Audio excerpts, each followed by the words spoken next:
The following is a project of our nonprofit newsroom. Support Midcoast Morning and local community-centered journalism today by signing up to be a monthly sustaining donor at chly.ca/donate.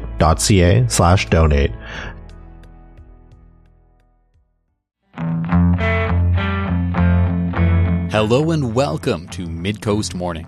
I'm Joe Pugh. The owners of a downtown Nanaimo staple are stepping into retirement after more than 3 decades in the Old City Quarter. Eric and Sandy McLean have announced the sale of McLean's specialty foods to a quartet of local entrepreneurs. The shop, known for its selection of cheeses and specialty foods from around the world, opened in 1992. Taking over from the McLeans are Jamie and Carrie Martini, founders of local butchery Meatcraft. Jamie's brother Dave Patty and his partner Rhea Pearson of Cognito Coffee Roasters are the other couple stepping in to purchase McLean's. According to a release on the shop's website, the new ownership group intends to maintain the traditions of McLean's, and all employees will be offered continued employment. Today on the show, we'll be taking a look back into the shop's history, which means talking Robbie Burns Day, haggis, bagpipes, and the history of downtown, including the birth of the name Old City Quarter. Okay, hi everybody.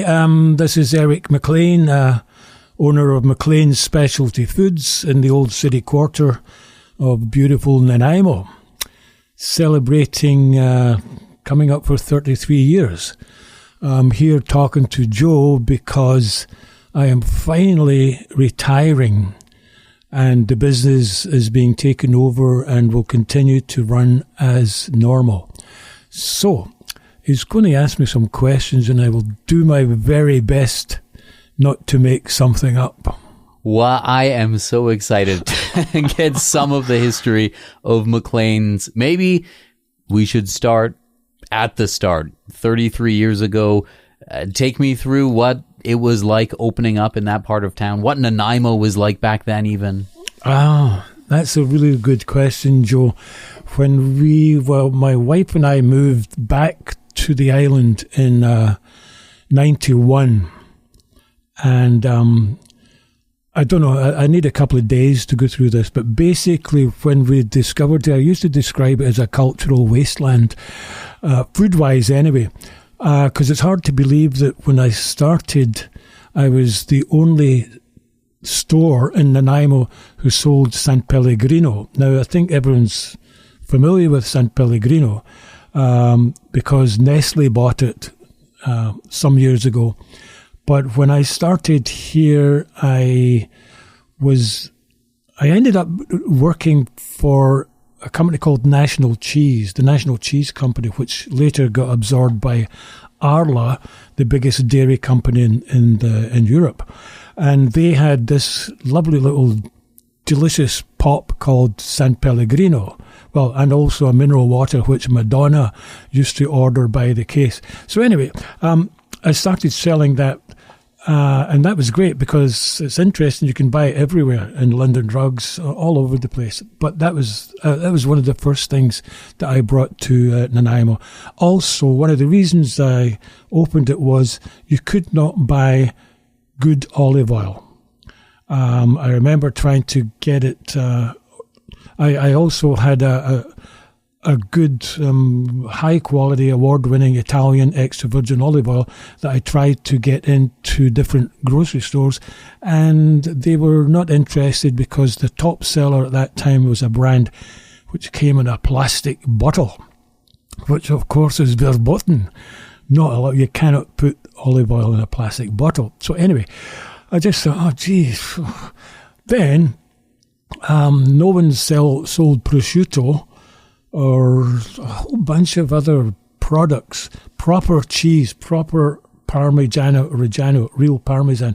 Nobody sold that. And I thought, geez. So that's what really inspired me to do it.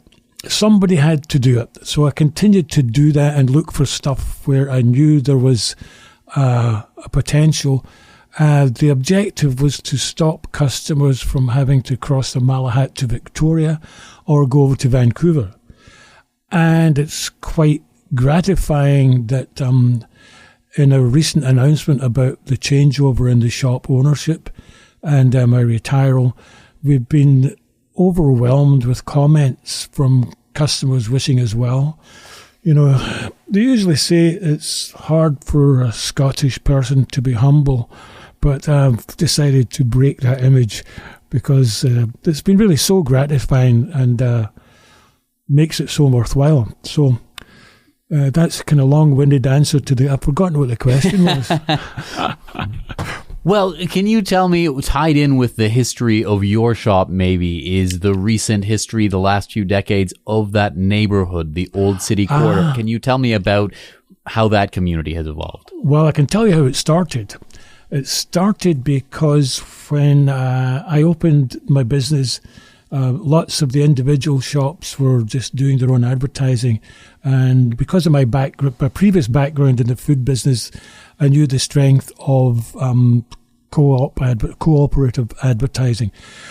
And at the same time, there was a group of businesses called the Nanaimo City Centre Association, the NCCA, in the early 90s, preceded the early 90s, who allocated the money that was spent in the area, but nothing was getting spent up the hill and across the bridge. So in 1992, I opened the store in 92, and in 1993, we decided to go to City Hall.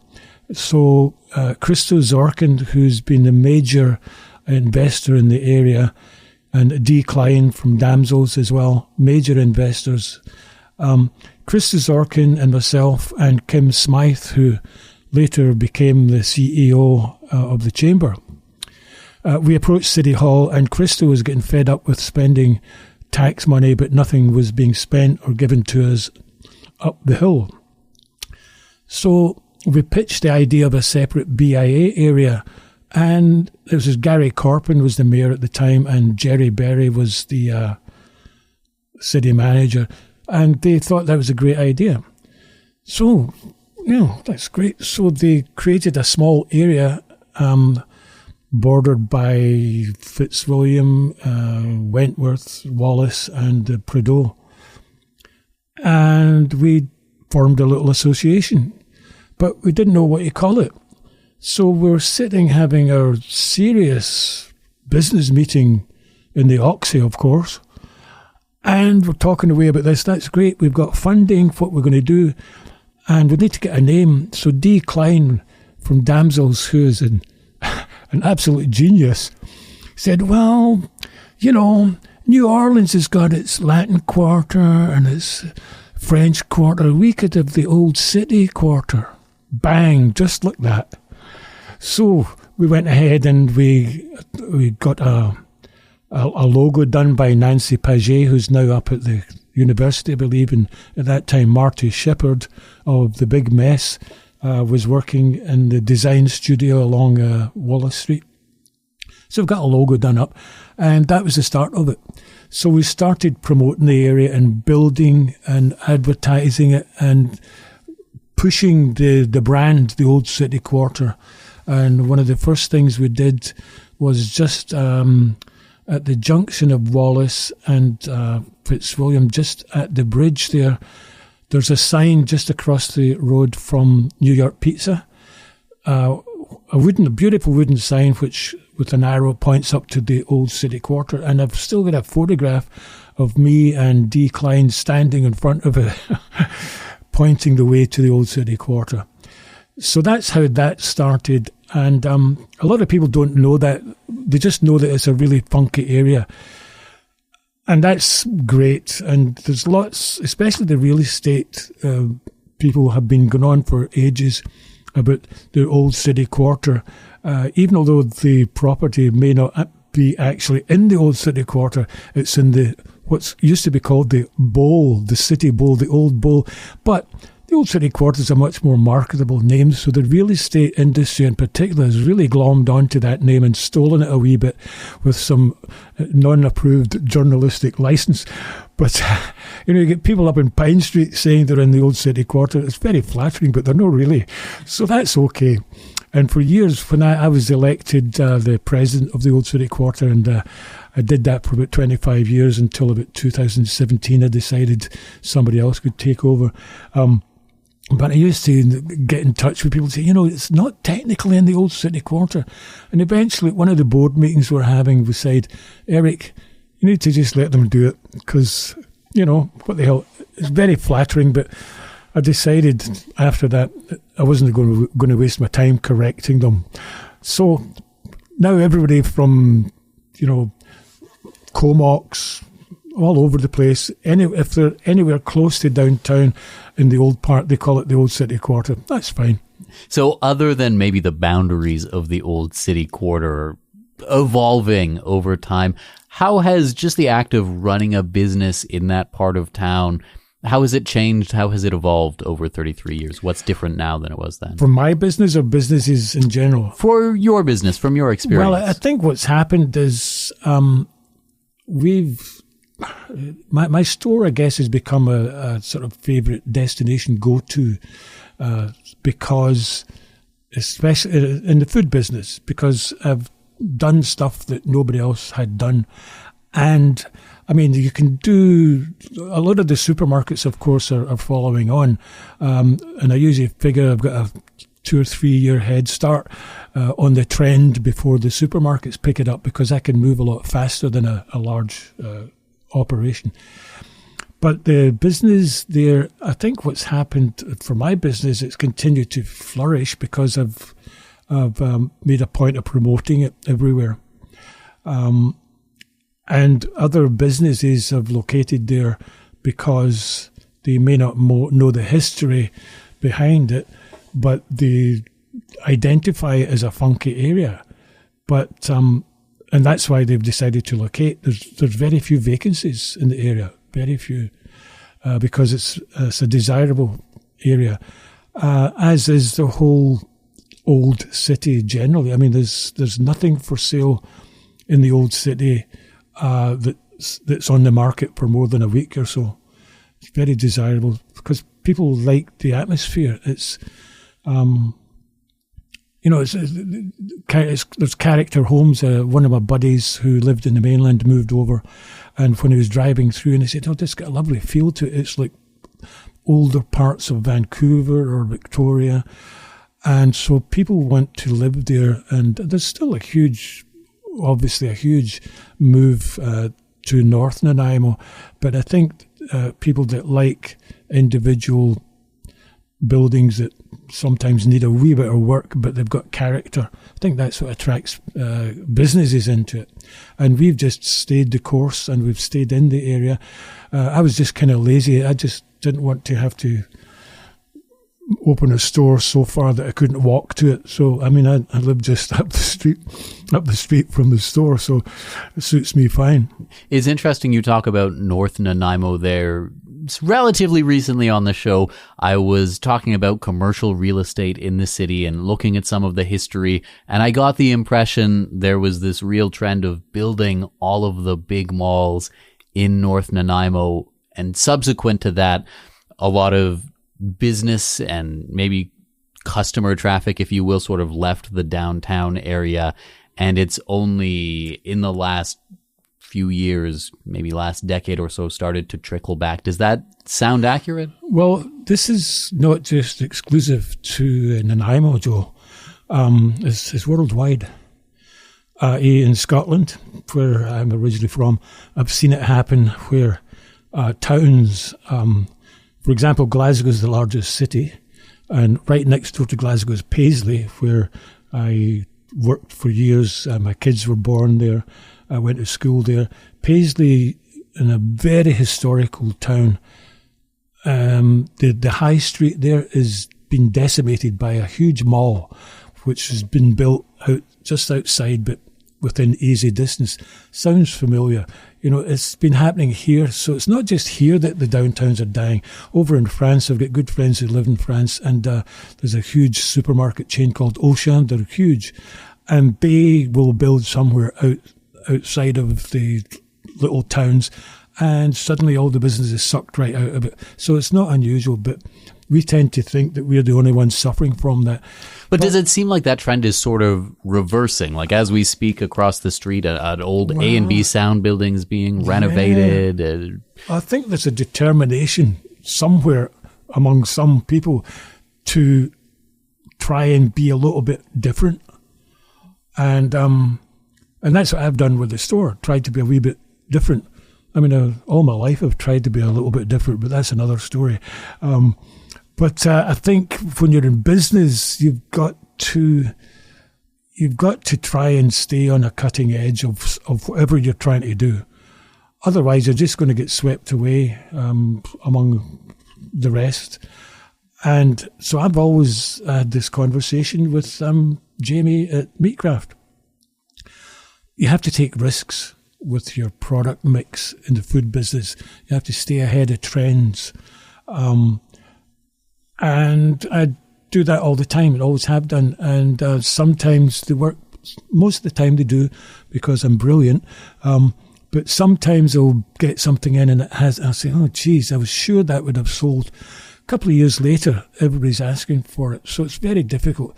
But I think you just have to take risks. And that could be part of the mental makeup of the people that want to invest in the old city and the character of the houses and the lifestyle, the fact that you're close to everything, despite all the dreadful situation that's going on along Commercial Street. I mean, geez, how to kill business. My heart really bleeds for the businesses along there. It's just dreadful. But the fact is, you just have to keep fighting for it, because there are people out there that want to have close access to our fabulous downtown, which is amazing. Where else has got a waterfront like that? And it's especially interesting when you get people from other countries, or I get family from the UK, friends from Spain, from France have visited, and they say, wow, gee, look at this, it's amazing. And of course, we're having trouble. Everybody's having trouble with homelessness, but there's a whole huge social, that's a whole other story we need to spend a couple of days talking about that. But we're not alone in suffering that. It's just, we're not handling it very well, that's all. But why, I mean, I've always maintained that the downtown is the heart of any community. Or in the UK, they called it the High Street. Same thing. And if the heart is not beating well, guess what happens? It has a bloody heart attack, doesn't it? So I think that's why you have to keep that heartbeat going. And I think there's enough people, obviously, around who would like to do that. Midcoast Morning is made possible by the Community Radio Fund of Canada and generous listeners like you. Support and grow our nonprofit newsroom project today at chly.ca/donate with a monthly or one-time donation. With your support, we can expand Midcoast Morning from 2 to 3 original programs per week to cover local news, current affairs, and arts and culture. Eric McLean and his wife Sandy are stepping into retirement 33 years after founding McLean's Specialty Foods in Nanaimo's Old City Quarter. Among the new owners are local entrepreneurs Jamie and Carrie Martini, founders of Meatcraft Butchery. They vowed to carry on the traditions of the shop and to keep all of the current employees. Eric McLean came down to the CHLY studio to share some memories and reflect on the history of McLean's Specialty Foods and of Nanaimo's downtown. Speaking of keeping the heartbeat going, you mentioned having a conversation with Jamie. Can you tell me about your decision to sell specifically to them and what your hopes are for the future of the business and what kind of those conversations and that decision-making process was like? It seemed a good match because, well, and first of all, it was pretty clear, and they've made it pretty clear, it's not a meat craft.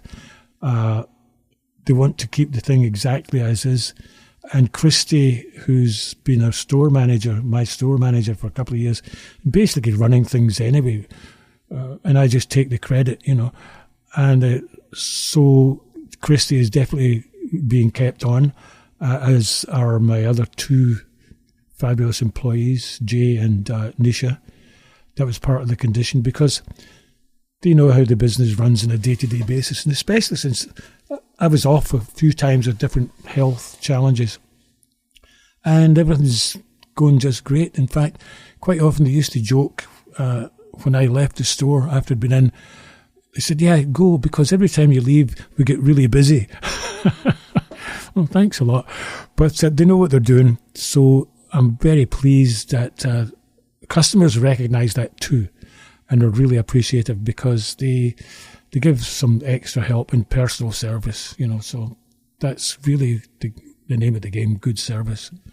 I understand you're getting ready to celebrate Robbie Burns Day at the store for the last time as owner. Can you tell me a bit about that? Indeed, unless I'm convinced to make a cameo appearance next year, for a small fee, of course. January 25th is Robbie Burns Day, and if you're Scottish, well, not all Scottish, but if you're a real Scottish person, you'll celebrate Robbie Burns Day. And, of course, you'll serve haggis and enjoy it, whether you like it or not, and wash it down with loads of whiskey. And it's really an excuse just to have fun. And that'll be happening at the store? You're going to be having some haggis there? Oh, absolutely. Well, actually, we won't be serving it as a meal. We will be selling haggis, but lots of customers like the thing that we started doing 10, 15 years ago. It's called a haggis tower. So basically, it's a complete meal with haggis, neeps and tatties, which is haggis, turnips and mashed potatoes, done in a little layered thing with a side of gravy. And you basically just pop it in the microwave and it's ready to be just reheated. And we sell tons of these every time because there's a lot of the times people, maybe if there's a couple, maybe it's just one of the couple likes it and the other says, oh no, I don't fancy that. So it's great for one person. Or actually, two small eaters could probably manage one. So we've got a whole bunch of orders already, pre-books for that. But it's a handy walk-in thing. So we always sell lots of the towers and haggis as well. Over 33 years of running McLean's, do you have any favorite memories, any things that are really going to stick with you forever? That's a good one, Joe. Lots. Let me think about that and I'll come back to lots. I'm trying to think in a particular one. I do know that every year, since day one, Bill Poppy, the legendary piper who plays at the firing of the cannon, Bill has done every single one. He comes along. He'll be usually from noon till 3-ish, because in January, it can get quite cold, as you know, and his poor little fingers end up getting almost frozen standing outside playing the bagpipes. And I remember one year somebody complained, playing all day, that noise all day. And I said, I played for a couple of hours.